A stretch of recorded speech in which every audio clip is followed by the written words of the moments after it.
L'information et le décryptage de l'actualité de la République démocratique du Congo, c'est sur ce beau plateau de Kinani. Bienvenue à toutes et à tous. Début du mois de mars, mois dédié à la femme, plusieurs structures et partis politiques se préparent pour célébrer la journée internationale du 8 mars, notamment la Fondation Dorle Matomona, la Fondation Orneli Kimbembi et la Fondation Emmanuel Kassan pour FEC. Très chers téléspectateurs et fans de ce programme, aujourd'hui nous avons des thématiques à l'ordre du jour. Primo commentaire sur le discours du premier citoyen de la République, Félix-Antoine Tshisekedi Tshilombo à Genève, et puis les infrastructures routières et les normes. Sur ce plateau, j'ai déjà des invités qui sont sur place. À ma droite, je suis avec le journaliste d'investigation Ndeko Danou Kefula. Molobeli à peuple. Mbote fe boye malamu. Mbote mopanzi sango, mbote na kodebate na zana na après-midi ya lelo, mbote na bakongomani banso bisika bazali kolanda biso kandenga na loba na bito komesana. Tuza komesana les plus ampli na banti vale oiza koleka na régime babona ni na régime bisengo na régime munyokoli oizali konyoko la peuple. Merci pour l'invitation. Toto ni pepo na boye na bino, et puis je suis avec Ndeko Joe Maele. Mbote pe boye malamu. Mbote journaliste à Yitoko, journaliste à Boga. J'espère que vous allez bien. En fait, na sepeli ndingo présenté Ndeko Danou en tant que journaliste. J'ai aimé au fait pour cette casquette de journalisme, j'aimerais que atika la peine na casquette wana na pesi pe mbote na régime ba Moabit. Oui, régime ba Moabit. Yo ndoko yebisa. Régime ba Moabit déjà au tata ou tan inceste à transmettant au bana. Moi on a pas à continuer en haut. Régime signé accord à l'Emera, na accord à CNDP. Mais si bango te régime biso to mikolo to be avant régime à Moabit. Je pense que nous allons naviguer dans l'objectivité. Pour ani ba Moabit parce qu'il va outer inceste. Papa Botina na moi na négocier. Mais si bango te koloba ma CCPR moko boye bato ba. Ah yo ebi régime à Moabit te. Ngana koza na ebi me ba Olanda peut-être ba se retrouver. Bato ba signé accord à l'Emera, na accord à CNDP. Merci beaucoup, on va évoluer. Quelques commentaires sur le discours du premier citoyen de la République à Genève, Félix-Antoine Tshisekedi Tshilombo. Selon le secrétaire général, il y a Alliance pour le changement, il y a Jean-Marc Kabunda Kabund. À lobby, discours wana et un discours moro ya ba fiction. Alors, je ne sais pas Ndeko Danou Kefula, on commence avec vous. Tango landi pena discours à moi en boka. Tata Mokonza Ekolo Félix-Antoine Tshisekedi Tshilombo. Commentaire de Nyoko Sala part il y a discours na Genève. Oui, merci et mopanzi sango avana kotana na mutuna na yo ki ko débattre na ngai alingi ya banda ko takinga melo moko nazaka na principe. Atakende ngene po lobi otika la kana casquette wa. Lobi na oui nazaka na principe ya ko ba ABC ya communication atakaka discours ou bien introduction à motute mais na ko attaquer na ABC ke na bandeli je sais que c'est un homme intelligent parmi bato ba bundela nyo saké ya mayele malgré que ba pesa bango pour pouvoir te bango ba cha mayele na ba pona ko défendre bere ya bato so ba ko sala mais ba pesa pe bango pouvoir. Ba pesa pe bango pouvoir te mais do eza ndire ba sa msala mpunda. Msala punda alors na ko yibisa ike je suis venu ici en tant que congolais na zo pesa opinion nanga journaliste za yo moko mais avant na kota na ndeko na dossier o na zaki nango e bande ko déranger ka ba de beli ba yebike na zaki menacé par madame Pépito Kilanga za bomesa commune Kitambo avait fait arrêter na ko yibisa bande ko na mone belé ba communicateur belé bazo kende pa na ye ko za belema pona ko ya ko contre ngana makambo na oloba makambo ngana zo loba na bandili ko loba nazali na ndiko na sala na commune Kitambo te nazana masa na ngamo ta sala na commune Kitambo mais nazana bandiko na ngata ke ba kongolo ba na commune Kitambo oyo madame wana za ko nyokola ndinga na ko loba c'est pour te dire que muto ko kende ko luka ba elema po ya takinde ko Danou Kefula makambo ngala oloba aya ndina ba elema atina table dana lo bagi bote za boy aya pena makambo ngala oloba ya Kitambo ya nango baza batu te po ba ya ko défendre incapacité na yé baba ko défendre dina ko bakaza incompétente. Je le dis et je continue à le dire, cette dame elle est incompétente, elle ne connaît pas l'administration. Voilà ça l'engage que tu as par rapport à l'analyse de ça. Quand j'ai dit que on peut dire que Ndeko Danou Kefula est incompétent dans le domaine état de mécanique, je ne maîtrise pas la mécanique, n'a pas incompétent. Il y a un domaine mécanique. Tu connais par rapport à je ne connais pas l'administration, il y a combien d'années. La compétence dans la moto le tia mutaza incompétent a yibi na gestion. Mutali bosu so commune na commune local bosu basala ko ba limite ya commune suki wapi. Yeke ba nommé na bourgmestre tunanga ki wapi. Akokanga batu magaza Kitambo. Alors magaza Kitambo ya justice ngalima. Oyena baona Kitambo futi so pamande. Donc azo et banane atta circonscription ya yete. Là c'est le D. Ayebi que sur le pas nini administratif, sur le pas territorial. Les communes sont dirigées par les bourgmestres titulaires, bourgmestres adjoints, ceux qui ont chef de bureau, chef de service. Et on dit que intérim. Aïe, quand tu as un cordon, cordon dans la place de la commune qui t'aime. Pas coordonné. Pour coordonner ce qu'on va faire. Si tu pas maintenant, pas coordonner. Chef de service. Cordon, ce qui cordon, ils ont joué un rôle, le canard bourgmestre. Là, tu veux le canard bourgmestre adjoint. On se montre à Bilo Kang. Aïe, bien qu'il y ait une administration. C'est-à-dire, là, tu vas violer l'administration. Aïe, bien qu'il y ait une administration. Et il dit que le bani. Bourgmestre, ça doit passer comme assistant. Parce qu'on a plus de 8 personnes à cabinet. Pour ça, ça. On va pas ça. Alors, si qu'il est beaucoup de ça qu'on les kawa, qui moutent dans l'ingobila, aïe, si ma bourgmestre, c'est pas doit qu'on le mette. Parce qu'il y a des gens de côté de ma bourgmestre, c'est pas contact. Elle prend à suspendre. Comme là, l'administrateur a marché qui t'a beaucoup de mouki, on a marché. Donc, elle a suspendu, dans un personne d'éléments. Zéla, non, Zéla, s'il vous plaît, Zéla. Toko makuna. Qu'est-ce qui est fait? Parce que n'a pas dénoncé. Parce que n'a pas dénoncé. Alors, il y a un peu de éléments à suspendre. Alors que l'être est moqué bimi et boy qui va du boumé, c'est pas maintenant qu'on suspend. Balongo la batute. Si qu'il est le cas, oh, va gouverner, va signer. C'est-à-dire, il y a Nicolas Mibé, quand il y a les tout puissants. C'est bien que sous la salle, sous la chambre. Tout me canal, il n'a pas un gars qui boit. Les représentants derrière. Dans le gars qui représente derrière. A nommé sa soeur. Sa tante, Françoise, dans marché. Tu peux imaginer. Au début, il y a une attestation, une attestation de naissance. Dans chaque commune, l'État congolais a $10. Mais la commune qui est entre guillemets comme $15, sur quelle base? Il y a $5. Aujourd'hui, ils ont l'autorisation d'ouverture. Il y a un établissement commercial. L'État tient $10. Il a commis plus de $50. Plus de $50. Je te le dis. Aujourd'hui, ngai nazamwa na kitambo. Ngai nazamwa na kitambo. Na viva na kitambo. Na sali plus de 20 ans.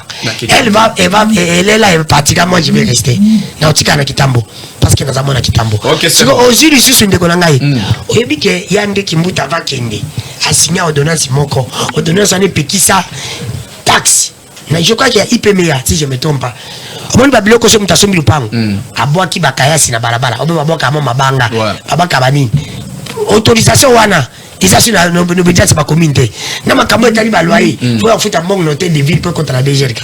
Mais cette dame prend l'argent.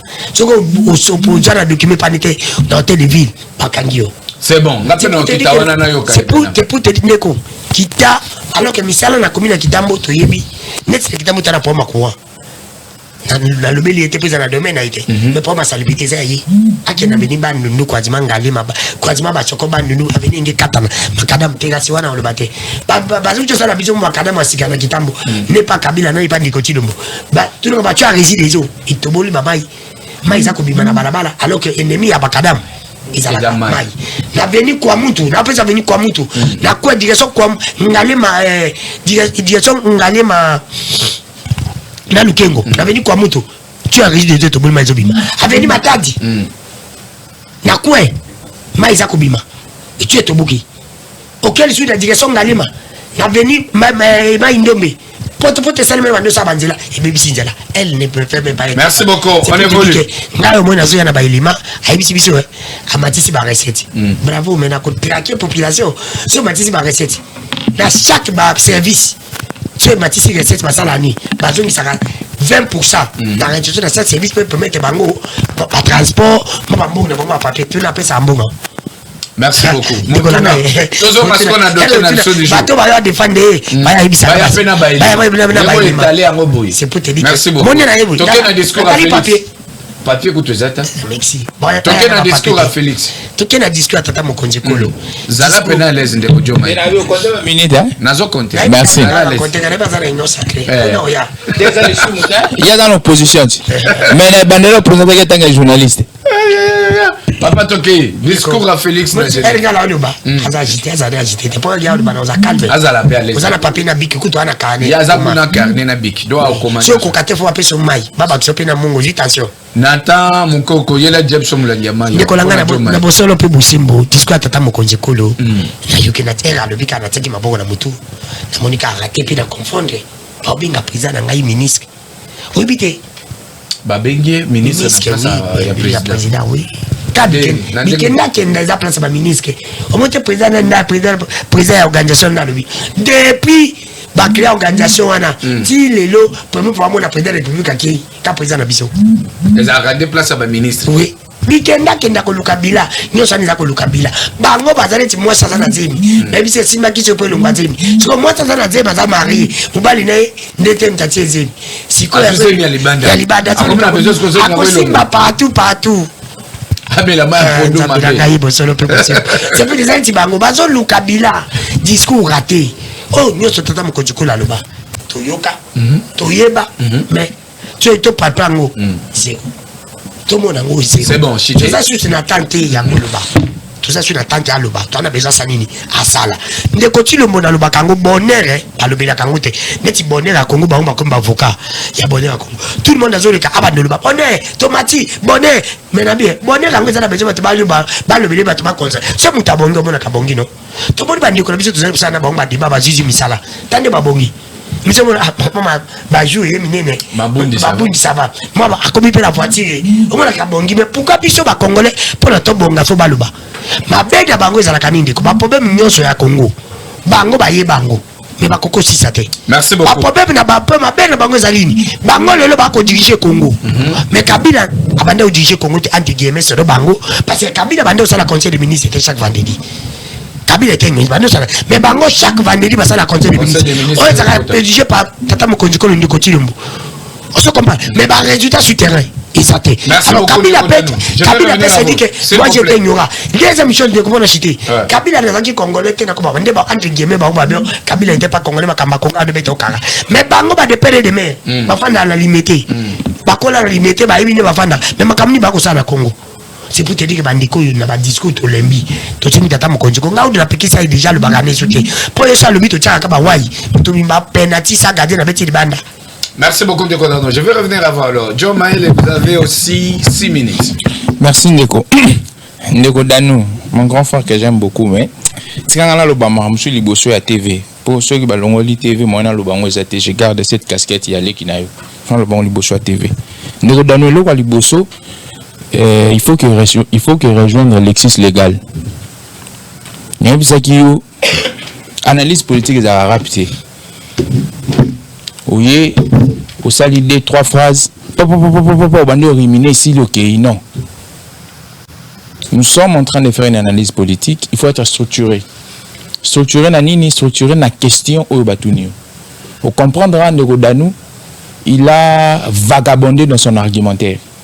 À qui a tiré sur Madame Pépito, que je connais très bien, que j'ai eu à travailler pour un bout de temps, a tiré sur Ndeko Félix Tshisekedi en parlant des conseils des ministres, mais vous lui avez posé une question concernant les contenus du discours. Vraiment, il a vagabondé dans son argumentaire. Ce qu'on a là pour nous rencontrer Maramba Lobby, il est en train de tirer sur Madame la bourgmestre de la commune de Kitambo, Madame Pépito.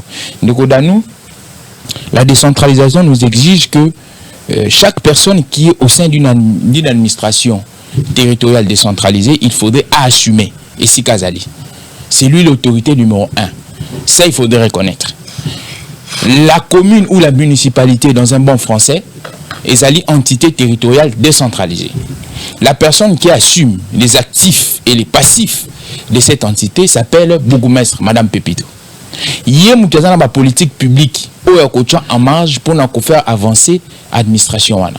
Ndeko Danou a confondu entre rumeurs et information. C'est un journaliste de taille, un grand frère.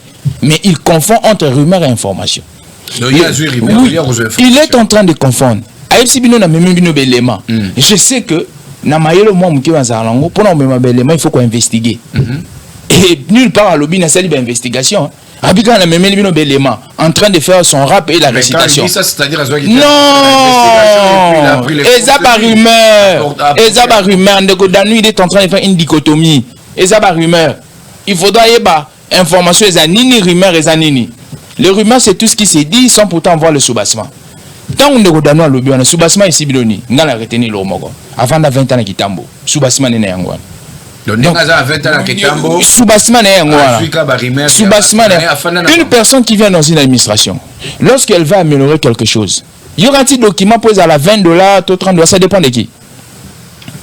Document dépend de ça dépend d'elle-même. Non, document surtout au acte de naissance, acte ça dépend de qui. Ça dépend non, elle est patronne. Non, elle est patronne. Zéla, s'il vous plaît. Il ne faut pas te divaguer. Elle est patronne de son administration. Par exemple, elle est patronne de son administration. Il y a des choses où ils ont une compétence unique. Il y a des choses où ils ont une compétence en collaboration avec l'hôtel de ville. Donc, moi je pense que Ndeko Danou a vraiment dérouté lorsqu'elle est en train de tirer sur Madame Pepito. Moi, je connais très bien cette dame. Elle a travaillé, sur commune de Kinshasa. C'est une dame qui est battante, c'est une dame qui travaille sur elle. En tout cas, moi, je pense que c'est même des dames encouragées. Et ça, moi, je suis allé pour nous battre, mais elle a déjà acquis c'est bien le roi président Gabriel Mokia. Elle a déjà acquis c'est bien en dehors de la politique. Elle vient maintenant pour servir. Elle connaît le sens de servir. Donc, entre guillemets, je vais être structuré. La question au Tuninga. Ici, il faut faire l'analyse, il y a fond, il y a contenu, il y a discours, il y a président de la République, Félix Antoine Tshisekedi Tshilombo.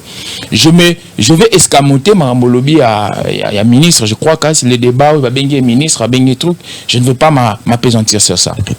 Alors, discours, il y a Tata Mokonjo Ekolo. Et ça, discours, il y a état des lieux. Il a fait l'état des lieux de sa gestion par rapport, il y a droit de l'homme. Il a assumé les actifs et les passifs. Aujourd'hui, la condition humaine sous Félix Tshisekedi et la condition humaine sous le régime Yaba Moabit, c'est des choses différentes. Il a fait même une analyse comparative en utilisant une figure de style de bien en métaphore. Pour dire que... Le président de la République. Exactement, le président de la République. Ici, nous sommes en train de déceler maintenant, nous sommes en train de parler du discours. Voilà. Quand il dit que chez moi, bakangi mutute pona opinion na yé, opinion politique na yé. Ici, nous constatons que ce sont des choses vraies. Il a aussi dit des choses vraies, mais jamais en Gabon est toujours la Mankala. Laissez-moi.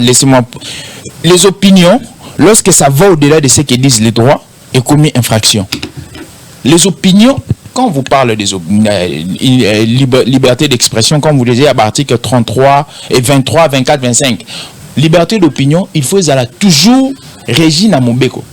Ce n'est pas dit parce qu'il y a liberté d'opinion, il faut libertinage et ça là. Non, ce n'est pas dit ça. Hein? Alors, continuez.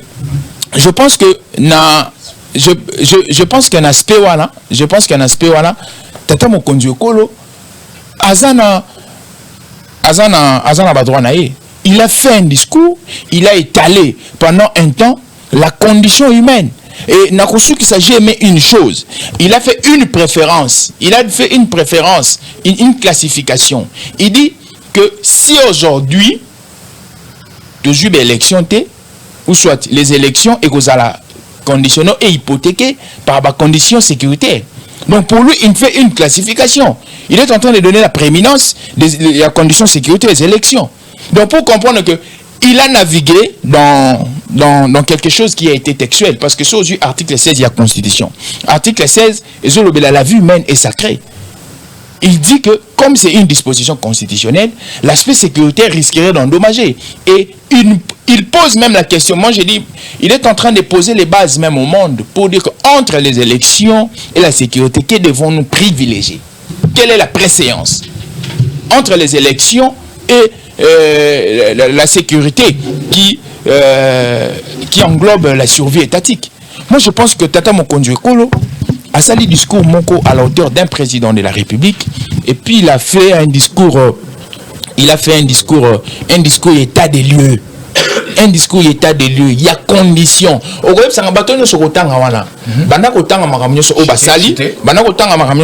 verrez qu'ils ont blessé la conduite légale. Ils ont blessé. Une personne qui n'a pas blessé la conduite légale, aujourd'hui n'est pas en prison. Et puis pour finir, Ndeko Danou, ceux qui ayebi yango pepo, à ça la rappel, namona ki na chaîne wala. En 2016, Canal Kin, na CCTV Bakangao. Oui, au nom de Nini, au nom de l'accord à Saint-Sylvestre. Parce que ça avait une tendance de l'opposition. Yebisanga Tata Mokonzi Kolo Félix Antoine Tshisekedi a eu un pouvoir en 2019. De 2019 jusqu'à aujourd'hui, quelle est la chaîne d'opposition au Bakanyongo pour la tendance politique? Merci beaucoup. La question reste posée. Le président de la République a été à l'aise, il a fait un état de lieu. Ndeko Dano répond totalement aux Maloba. Alors, Ndeko Serge Kitakia. J'ai pas parlé. Effectivement, Yozano calme, on ne pas Sozana ba élément na yo. Alors, Yépe a bêté na ndingene. Heureusement que c'est là, Ndeko Serge Kitakia, vous avez aussi 5 minutes. Nous sommes en train de faire le décryptage tout autour du discours du président Félix Tshisekedi à Genève. Oya Lobaki, c'est l'onduyo Ndengoyokion. Est-ce que ça, vérité, réalité, de vivre dans Kinshasa, na Congo? Topé et Zandengeni. Je d'abord mes excuses à mes téléspectateurs parce que Monique a commis un peu en retard. Par rapport à la thématique, à un moment donné, nous avons commis tout ce qui est allé exactement quoi, puisque tant on attend la thématique ils allaient discours du président de la République et qu'il à un moment donné tous les ETD, entité territoriale décentralisée. Par rapport au discours du chef de l'État, j'aimerais bien que nous accordions 30 secondes dans le dans que fou là, qu'on débattait sur le canal plusieurs fois dans le plateau, ce qui permet à me éclaircir. Mais également, monsieur au bazar nango na bourgmestre Kitambo. Juste parenthèse et après azonga qui na thématique. Voilà, à un moment donné à l'obaki que sommet wana ezali sommet à président azali local ministre na sommet wana et de l'autre côté na landi pe co-débatteur ndinga azoko meka un peu ko se rechercher na ba dire au président de la République à l'obaki qu'on a surtout sur le plan électoral ne yangwana nanga na téléméla sur le deux aspects wana trois si pas trois aspects wana. D'abord sommet wana ezali maki na Genève ezali sommet moko boye oyo et par la sur le droit de l'homme. Effectivement Congo na biso la République na monde entier Congo na biso un sérieux problème de droit de l'homme. Moi j'étais étonné la Congo pour la première fois ministre na biso à droit de l'homme aux côtés du chef de l'État. On a beaucoup de problèmes à droit de l'homme. Tout le monde n'a jamais na dynamisme ou bien na sommet où apparaître. Apparaître na suite il y a chef de l'État. Tout le monde a qui. Moi j'aurais souhaité que ba massacre nous ça ba kishi konso ndenge bandai ko salema wana ba bevu so salema wana Kinshasa partout. Donc j'aurais souhaité que ministre wana azala actif à travailler, à présenter un dossier comme il se doit. Parce que tous on a besoin de preuves. Il y a que Rwanda a commettre des exactions dans le sol congolais, mais étonnement pour la première fois de voir le ministre sur le banc assis. Cela démontre quoi? Cela démontre l'incompétence. Il y a le ministre Otozana Bango. Moi j'ai toujours dit gouvernement Nabiso Oyo ezalaki très mal composé, ezali pe na batumoko bazali incompétent au point que bazope ça travaille makasi même le chef de l'État ou premier ministre pour que va travailler. En principe, il est vrai que sommet nyo se zala kaka sommet ba ministre était donc nege danu que fula alobaki que le président de la République a réduit au rang ya ministre sommet nyo se zala toujours sommet ya ba kondi mais comme la plupart des pays bazar problème et droit de l'homme et comme problème au pays à tiers monde c'est là où on voit parfois pays à tiers monde au bazar un problème à droit de l'homme qui n'est affiché présent na bango mais c'est parce que notre diplomatie ne joue pas par rapport à un discours c'est quoi il y a chef de diplomatie agissante c'est mais c'est pour moi la première fois on a un ministre à droit de l'homme qui n'est pas apparaître na sommet alors qu'on a beaucoup de problèmes à droit de l'homme il fallait qu'il azala toujours en train de défendre. La preuve nini oyo to suite au kangi oyo ba Rwanda bazo sala ba exaction na Est République à ça la démarche nini c'est toujours le président de la République le ministre des Affaires étrangères qui défend donc hier en tant que ministre je crois c'est point là c'est pour la première fois dans la suite présidentielle avant de sous là-bas il ne défend pas. Donc, et ça, ça va incompétence. Donc, président de la République, il faut recadrer le premier ministre, tous ces ministres. Ou alors, le président de la République doit dire au premier ministre, démissionner parce que vos ministres ne jouent pas un rôle. Puisque c'est moi-même qui apparaît. Donc, moi, je ne condamne pas l'apparition du chef de l'État, mais je dis que... dire ça au premier ministre actuellement de démissionner. Mais c'est ça la politique. Il peut pousser le Premier ministre à la démission. C'est ça la politique. Ok, ça va, on évolue. Alors, je reviens maintenant sur le discours. Plutôt sur le recadrage, il y a un co-débatteur à ma gauche. Alors, sur le plan sécuritaire, oui, émission Beni Yumbi à l'époque de Joseph Kabila, ils allaient exempter dans l'élection. Ils allaient regrettable dans le pays où il y a démocratie. Et ça, les matos, pour la deuxième fois dans la même province, pour des raisons sécuritaires, Nini Essenabiso, ils allaient encore. Nini Balobasuso, beaucoup ça l'élection parce qu'il y a l'insécurité. Nous sommes à presque 10 mois des élections. Situation est s'empirer. Goma est de plus en plus insécurisé. Alors le chef de l'État, dans son discours, il a dit que les élections conditionnées par la situation sécuritaire, ça on a entendu parler. Mais ce n'est pas le baki. Il y aura des contraintes. Et qu'on permettre la modification du calendrier Salema. Alors moi je martèle sur un aspect de choses. Si nous décrétons la guerre au Rwanda, il n'y aura pas élection. Parce que lorsque le pays est en guerre, il faut se référer à la Constitution. L'élection est hypothétique. Mais si il y a une zone d'insécurité sur le sol congolais, dans un des territoires, la zone-là risque aussi de subir le même sort comme Yumbi, comme Beni la fois dernière, à ne pas voter. Irons-nous aux élections sans le Nord Kivu, sans les territoires conquis par les M23, puisque avancer la Bango, moi je veux bien le dire, parce que le président de la République a aussi parlé de la situation sécuritaire causée par le Rwanda. Mais à ma grande surprise, parce que moi j'aimerais vraiment rester dans le sujet, parce que ton lobby, discours il y a président à Genève, le président a dit que le Rwanda est l'agresseur. Mais le président, en disant que le Rwanda est l'agresseur, la population a dit nous ne voulons plus de l'EAC. Parce que l'EAC Azali complice nilotique. Chité, s'il vous plaît. La population a dit nous voulons de la SADC. L'Union africaine a lobby, ok. Comme le président rwandais a boyaki kokene na Angola. Président Angola, baké aussi la ministre sommet na SADC. Au associé président angolais. Il rentre, je ne suis pas excentré dans mon discours parce que le président de la République a parlé de Rwanda comme pays agresseur. Et je reviens là-dessus, je dis ceci. Monsieur le président de la République, nous avons une occasion. Le président français arrive. On le bat que le Rwanda est agresseur. Diplomatie, nous faisons le Rwanda est agresseur.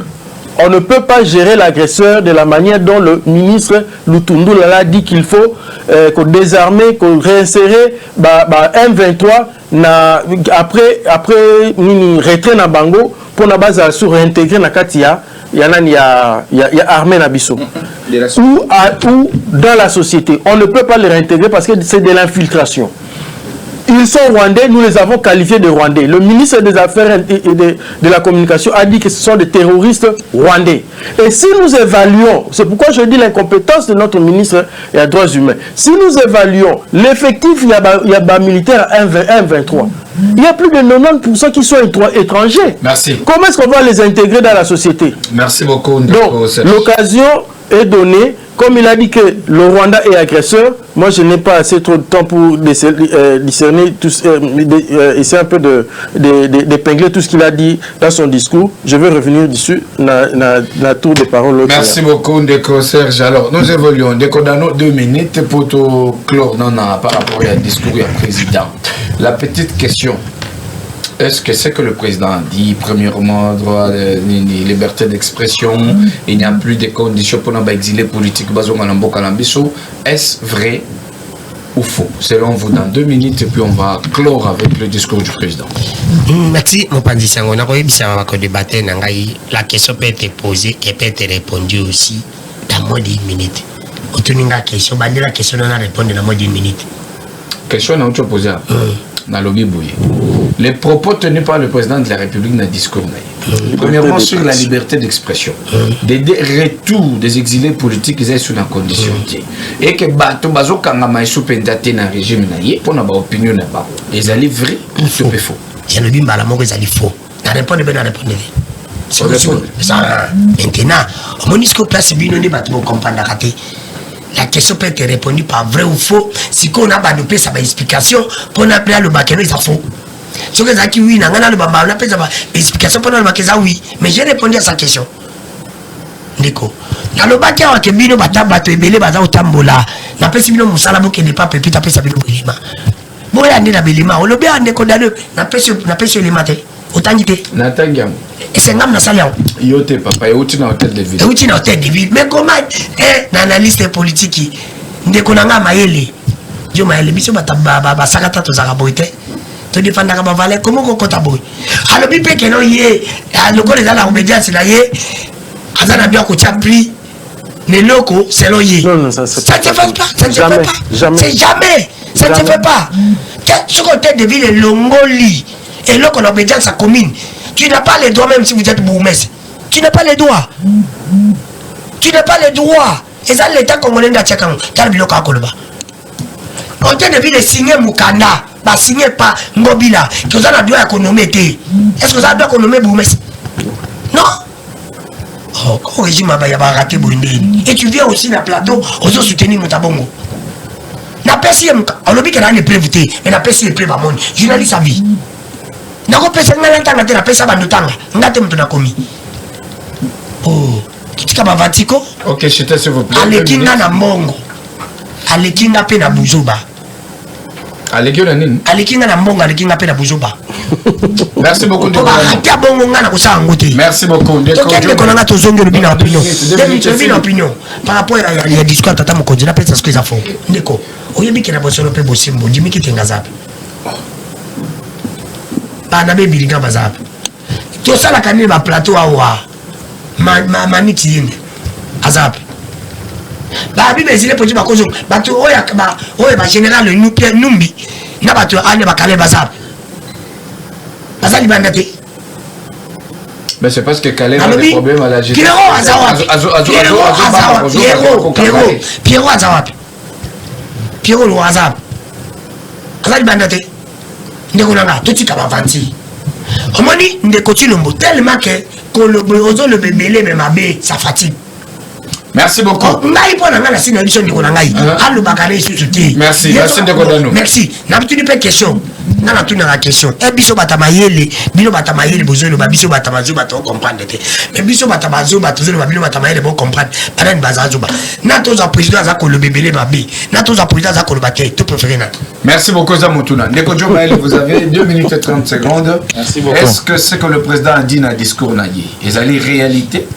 Topeza fiction de NCG à Alliance pour le changement et la Jama Kabunda Lobby. Alors on va essayer de lire. On va essayer de lire et puis d'avoir quelques toutefois, sachant que vous avez exactement, on va essayer de lire. Merci. Voilà, je vais lire linéaire Souka. L'article 22. Un de Godanu, la Constitution, ils ont rapté.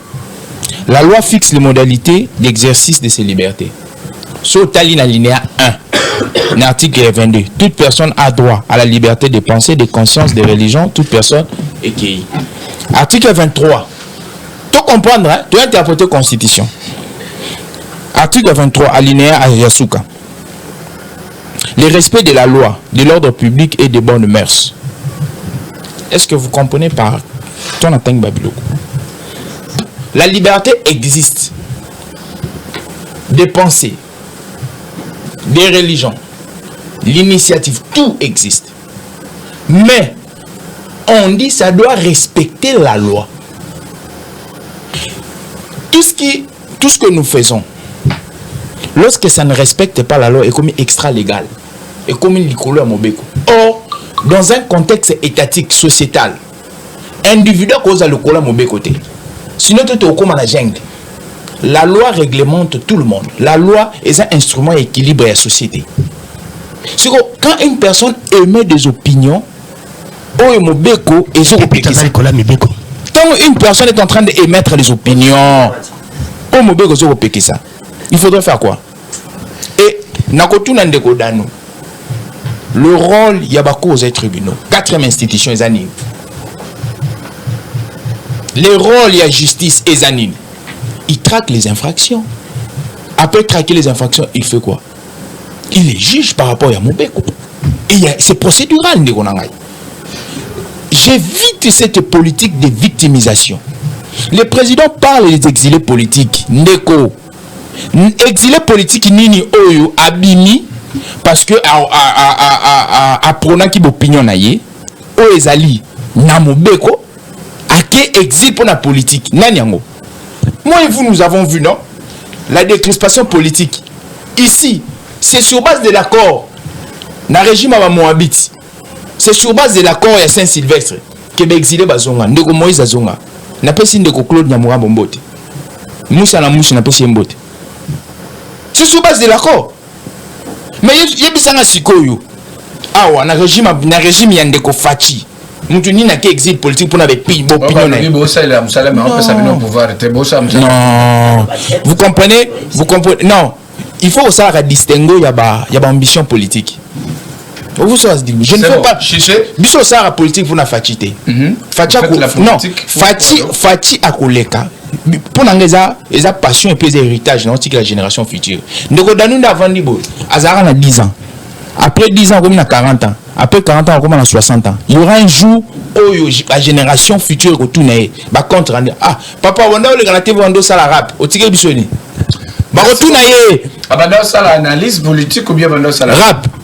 Merci beaucoup. Je vais revenir à vous. Alors, de concert, vous avez aussi 2 minutes et 30 secondes. Le contenu du discours à chef de l'État. Est-ce que Maya Lobi wana na ba point natangaki? Et la réalité on a Kinshasa.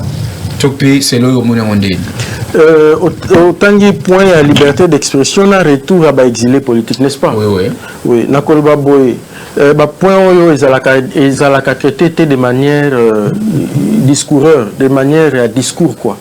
Et ça la procédure, instaurer un mécanisme pour que et enregistré puis recensé et constater qu'il y a retour. N'engue basala qui bloque ba il y a olenga nkoi quoi. Donc il y a d'un côté cet appel et de l'autre il y a un mécanisme qui suit. Ce qui mécanisme est comme une mise en place. On a une concrétisation il y a parole wana et comme une mise en jeu. Parce que je me rappelle, il y a eu un appel à Koloba, unissons-nous contre le Rwanda.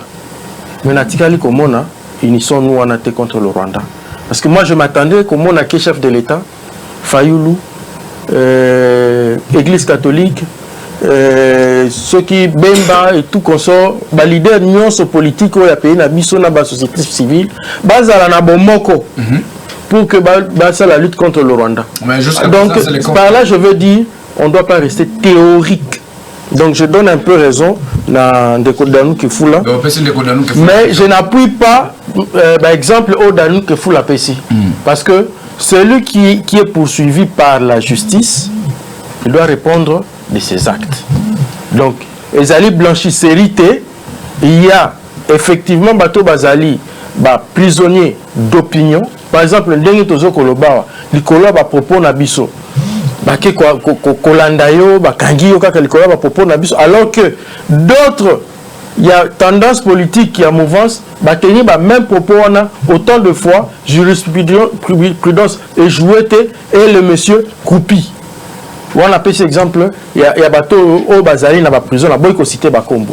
Donc par là Bazali belé sur du même exemple. Na boy ko tanga ba kombo, Dani c'est fou là. Ngala préféré ko tika dans les principes au kotanga na ngonga na yo, ngala lingai kana démontrer que koloba en théorie là qu'on posait acte en pratique ils allaient deux choses différentes. C'est-à-dire discours wana ils allaient juste sur le plan. Voilà pourquoi la lobby première fois la ministre des droits de l'homme a apparaître la sommet wana alors que normalement il fallait qu'elle soit régulièrement bon c'est parce que le lobby on a donc liberté d'expression ndenge tozali koloba wana ndenge mutu so ko koloba et comme au lobby boye bakokanga yo même nanzela ozomona ke autorité azozwa troisième bande ce que le lobby autrement lobby aux troisième bande autorité wana kotele mabeti sur film et personne ne va te suivre parce que le lobby y a des lois. Alors où est la loi? Donc finalement liberté d'expression n'a droit, n'a devoir, il y a autorité, il y a tout citoyen, ils ont confondu.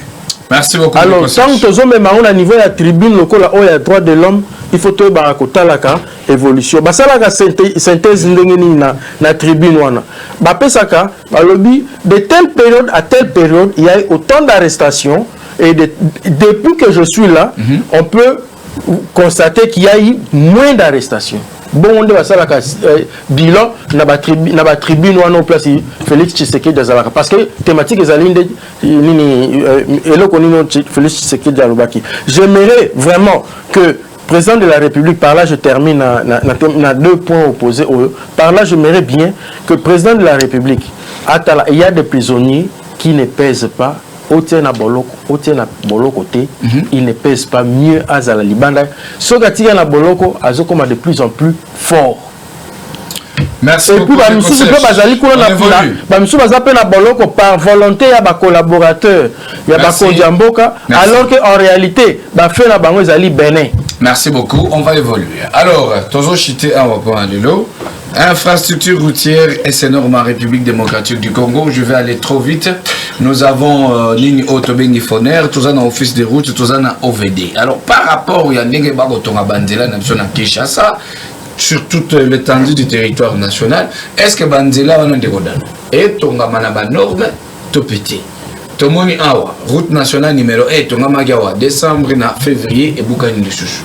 Est-ce que Mbongo et Bimaka, et au Salamsa, n'a pas Bandela, ils ont quand même bien, n'a diré Moko ya temps et belé, Topete, vous avez 3 minutes par rapport à infrastructure routière na Bandela. Merci Ndekonanga Mopanzisango, Nayoki.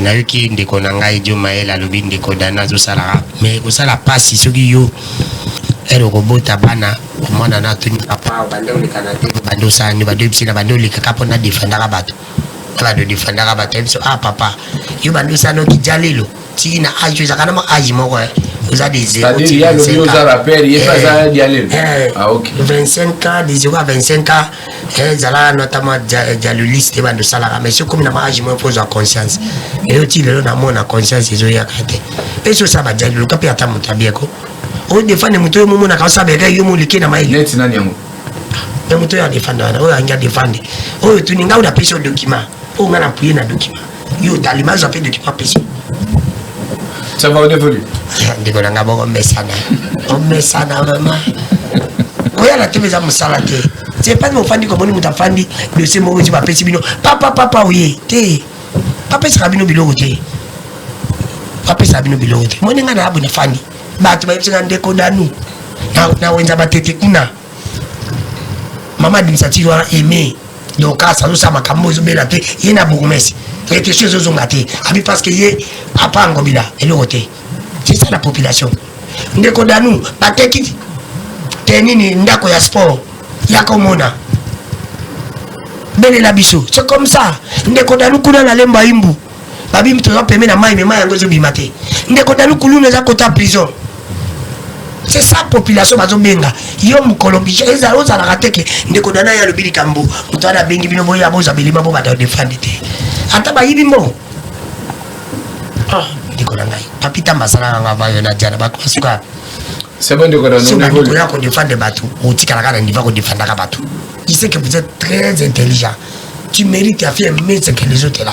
Oh bah ça belé. Donc il y a ça mais le collègue na ba bourgmestre wana mususu. Pas qu'on na ba ministre mususu ko tumaza na ba ministre ba raté. Bon, on évolue. Parmi les jeunes, il y a une sacrée, on va vendre l'intelligence. Il est parmi. Merci beaucoup. Moi,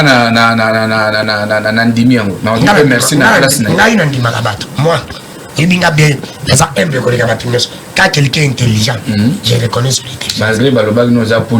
tout ça, ainsi de suite. Oui, je ne sais pas.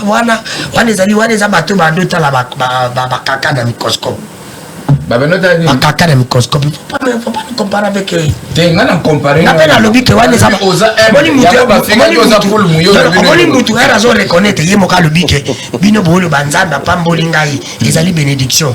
Yo zo reconnaître nzamba pambola kio. Pona nzamba reconnaître pambolo. Mais même nzamba pa ukitisa bo zo reconnaître nzamba kitisio. Merci beaucoup. So yemo ka zo reconnaître. OK, ndeko dano. Dossier balabala. Là ndimi nzamba pambola kio. Parce que nazo biso peke ndima le nzamba kitisio. Po kiti. Ah dona moment akiti. Ça va, on évolue. C'est comme ça que quand Nzambe n'aime pas mola qui a reconnaître que Nzambe n'aime pas ici. Donc quel makambo tenze ndeko langa boso no pe bosse bobanzela la vie province ya Kinshasa. Et tonga maka na banorme. Et tonga maka. Kana banorme. Dans le passé. Oui, mais lelo yo n'époque à Kabila, n'époque à Ndeko Tshilombo. Banzela zo tonga na banorme. Banzela zo tonga. Banzela zo tonga neti ba biscuit. Banzela nyonso nazo balobi ndeko. Nazo biso nzela nini? Omoni so ngala ba place ngala zali. J'ai vu à Kitambo. Na Kitambo to na avenue Lukengo. Ozo comprendre na verondeur muzako mata Kabila tonga nzela. Tozana digression Komoriko, Kabila tonga nzela wana. Toyeko zana digression ngale monde ko Tshilombo tongi. Pas même na uta lobela ko nzela wana. Pas même inani nzela bandi bukana. Ozi banzela Lukengo Kabila tonga ibandi po bukana. C'est pour te dire que tout le monde qui va même battu, on va vendre kotonga banzela ba tonga lelo.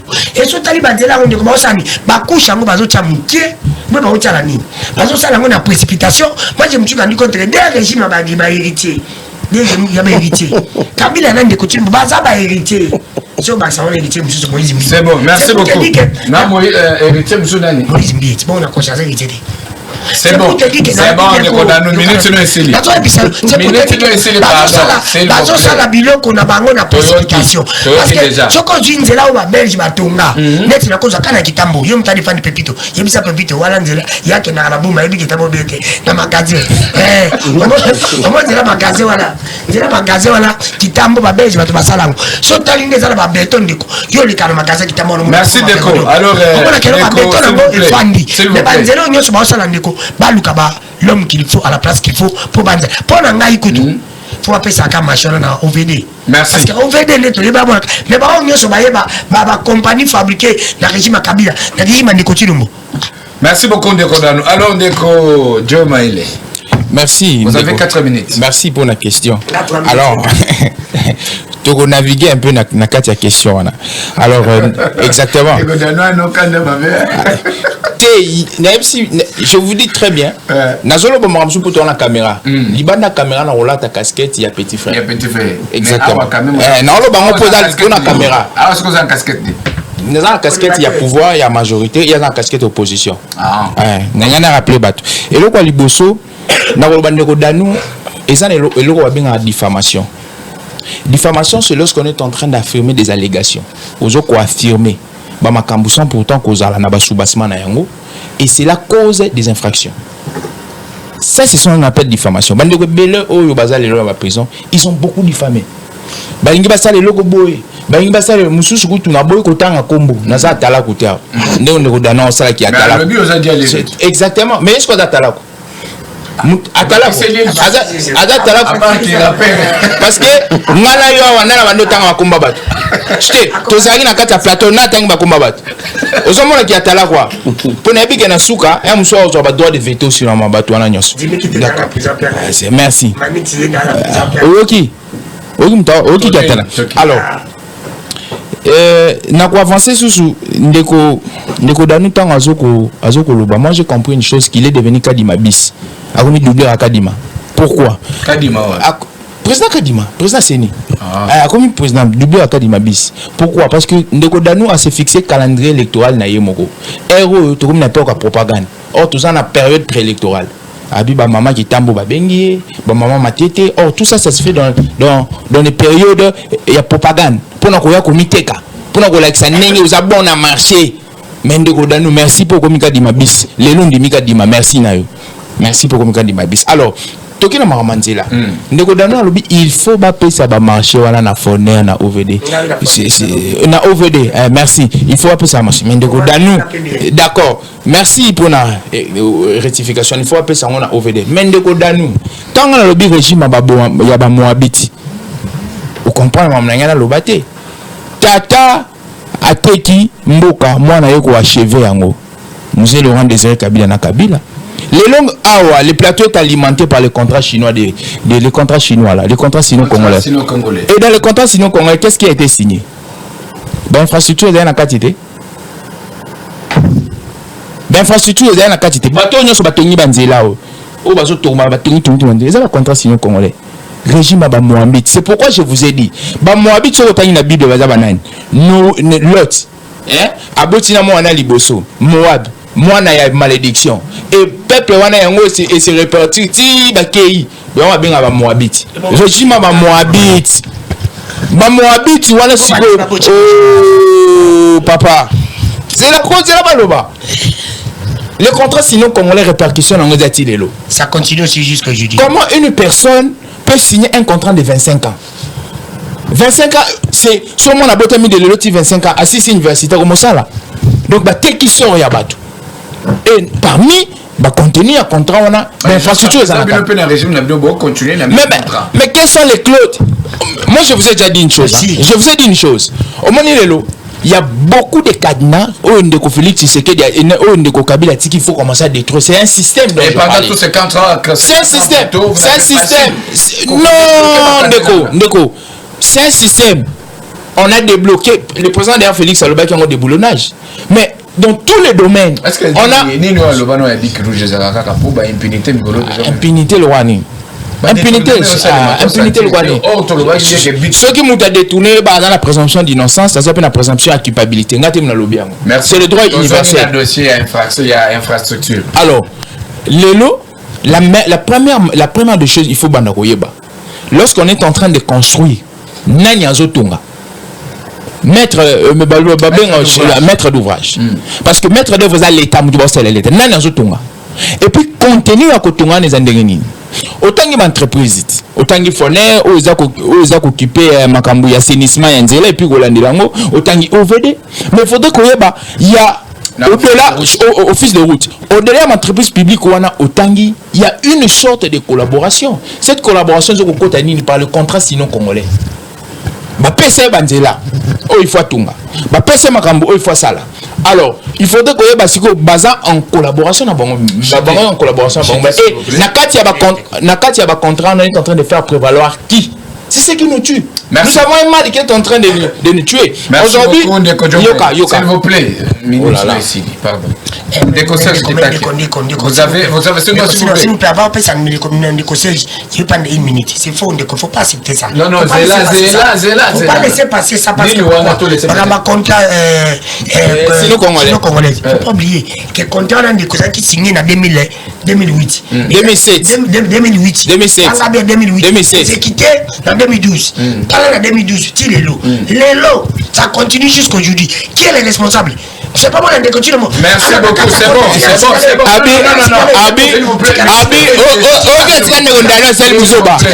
qui est le responsable? Qui est le responsable? Azali responsable à contrat sinon congolais. C'est ça que vous dites? Non, il y a Maramalobi en moi. Attends, responsable à contrat sinon congolais. S'il vous plaît. Président Félix Tshisekedi est responsable. Félix Tshisekedi est responsable. Pays où les alliés lésés et qui kokata contrat, Félix Tshisekedi on n'a pas signé un contrat avec un pays. On n'a pas signé un contrat avec un pays. On n'a pas signé un contrat avec un pays. On n'a pas signé un contrat. Entreprise. Écoutez, entreprise n'a pays est un des morts. D'accord. Biso pays, tu signes un contrat d'entreprise. Entreprise a un contrat à biso. Biso peut payer de contrat d'entreprise. Ça même toi tu n'as pas nabango. Oh là là. C'est bon. Oh là là. S'il vous plaît. Élément élément. S'il vous plaît. Parce que la maîtrise a pas de S'il vous plaît. Ndeko Serge, 2 minutes. Dossier à Banzela, na Kinshasa. Mon frère, ce que peut signer 2 minutes, on a regretté parce que qu'on peut ça 3 côté au 4, après va intervenir et tout comme ça. Parce que on balayer un peu rapidement. Dans le lobby, entité et la régie na ba texte loi pour taxer, pour percevoir ba taxe na ba impôt.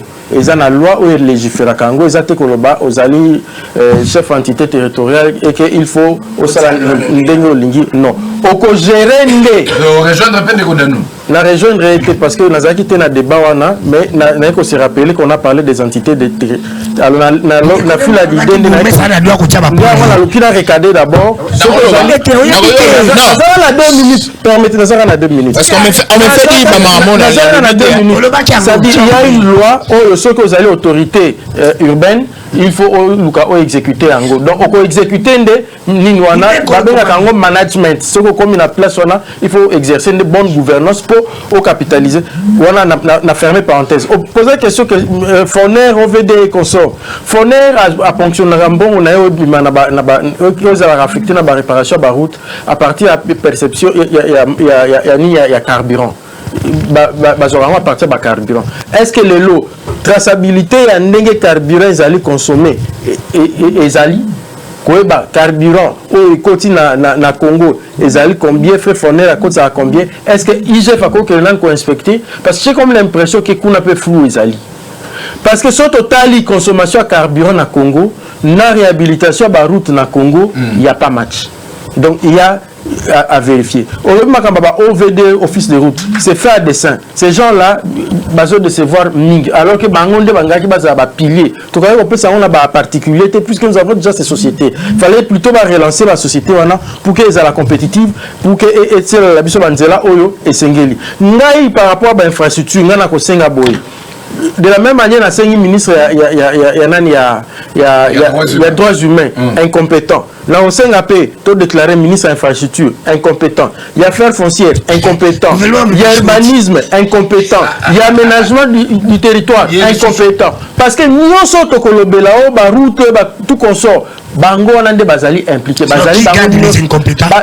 Bango nyonso bazali ba incompétent. Donc ba route il y a vu la Kinshasa non seulement qu'ils ont respecté la norme urbanistique parce que tant aux autres tonga nzela botu na bango nzela na tamba par exemple 1 km par exemple 1 km de route et ça 1 million et ça la kanini et ça la ka Kramaseni donc autant là ba caniveau autant là ba trottoir nyonso to est-ce que ba respecta kayango ba tout ça la biso poser 0 tout est-ce que 0 tout ils a vécu na Kinshasa na laps de temps au basala qui a 0 tout pas du tout donc na déclaré déjà quelques ministres na sport incompétent oya ram incompétent donc normalement remaniement fallait faire déjà depuis si pas remaniement alors que premier ministre repousser la démission alors on a koloba boy na pays na biso to gérer malam to tonga banzela malam to gagner bitumba na est to manager malam to bakisa to croître ba recette na biso ils a 3 choses les 3 choses wana ezali nini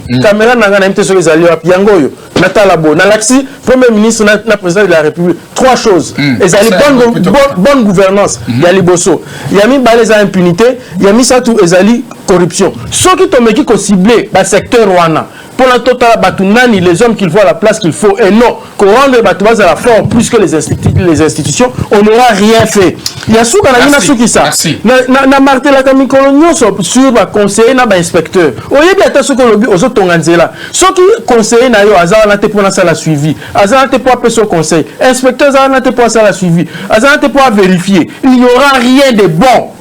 Donc, premier ministre, administrateur, président de la République, il faut pas le secteur. Nous avons des conseillers incompétents. Les inspecteurs, ils sont à niveau de justice. Les inspecteurs ne sont pas respectés. On a dégâts combien juge va savoir à niveau. Merci beaucoup. Avec le contrat chinois, c'est du n'importe quoi. On se retrouve demain. J'ai aimé le roi Succiné, c'est du n'importe quoi. J'ai aimé. Na contrat chinois, on a la CPL. Une voix qui se lève pour parler en votre faveur. Vous avez réussi. Que vous avez un beau pays, un pays très puissant, un pays qui peut jouer un rôle énorme au sein de l'Afrique et du monde. Et je vous fais le serment